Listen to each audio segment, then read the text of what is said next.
Yo, welcome. So, American rapper 6ix9ine has sent out a disclaimer to other rappers in the hip hop industry that is back to reclaim his spot as a top flight rapper and also the king of New York, a spot which he claimed during his prime, like two years, 3 years ago.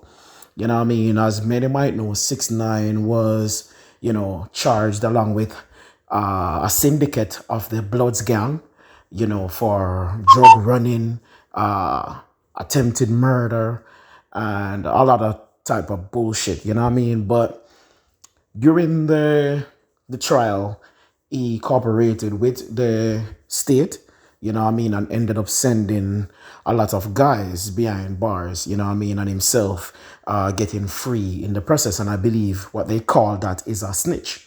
Now, 6ix9ine has struggled to get back his foot in the music industry since then, A lot of radio DJs, a lot of streaming platforms have refused to stream his music. And it makes me wonder, like, why would corporate companies, legitimate companies get involved in street politics? Like, if you are there to play music, you should play music.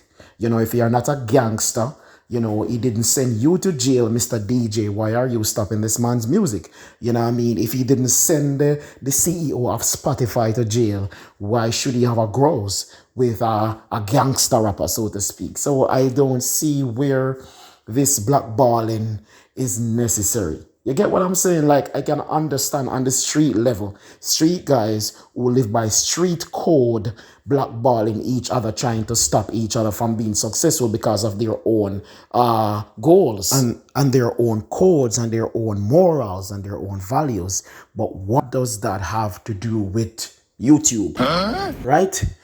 The Asians who own YouTube, they're not gangsters. They're not a blood member. You know what I mean? They're not gangbangers. So why should you care if a blood member is having a beef with another blood member? Like, it doesn't make any sense. So I didn't really understand why so many corporate companies were so enthused to join the blackballing process of Teshaki 6ix9ine. No, he has been out, He has been showing his face in many places, It is yet to be proven if he can have a successful career. Right now, I don't think he can, not because his fans don't want to hear him, He's a very entertaining guy. He draws attention. However, with the blackballing that is going on in the media, that is what is suffocating his rise, because they are not promoting his images on the streaming platforms. They are not suggesting his music, and therefore it is buried under thousands, if not millions, of music that is released each day. So that makes it hard for him. Tory Lanez is going through the same type of situation. Why is it that media houses, streaming platforms think it is in their right to blackball people who are involved in situations which does not concern them? Tory Lanez is another example. R. Kelly is another example. You are not a judge.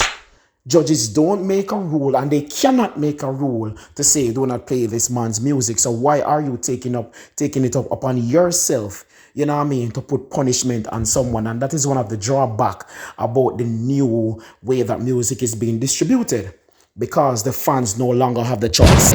So with this whole cancel culture bullshit that is going on right now, things like these, are very negative, because they breathe the cancel. They breathe life into the cancel culture movement even more.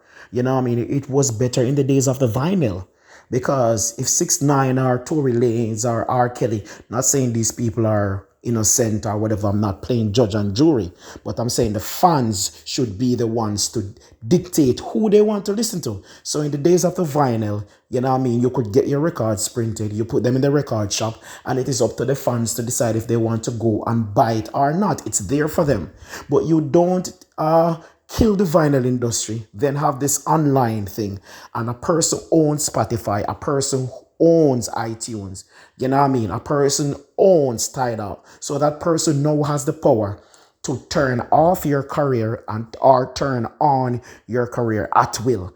That person has the potential to boost your career at will, as they have done so many times, inflating numbers for artists that are signed to Spotify, that are signed to iTunes. You know what I mean? Persons have contracts with those streaming platforms, and they are known to boost promotions for those people over other artists, and that is very negative. You know what I mean? So this isn't really about supporting 6ix9ine. It's about those platforms who are basically trying to get involved in street politics and law related activities, like just play music. Let the people decide. Let the people decide. God forbid I should get in any form of activities with the law, and you're gonna tell me that, oh, you can't play my music because I have a criminal record. Like, what the fuck? Play the music. People like Ebro, who was the curator on at 97, started this wave. You know what I mean? He blackballed a lot of New York artists back in the day, and many have said that he was the one that caused the demise of the New York music industry, because so many doors were closed under his rise, and he is also responsible for the catalog of one of those streaming platforms as well. And as you know, he wasn't really into 6ix9ine, and so no coincidence, he's back to his blackballing ways, and other persons have been following his footsteps, and you can see where that is detrimental to music and people that want to be entertained. You get what I'm saying? 6ix9ine has stated that he wants back his title, and the other rappers 15 minutes of fame is over. Let's see, that is still up to be judged by the public. So let's see what he can do in coming weeks. But what do you think though?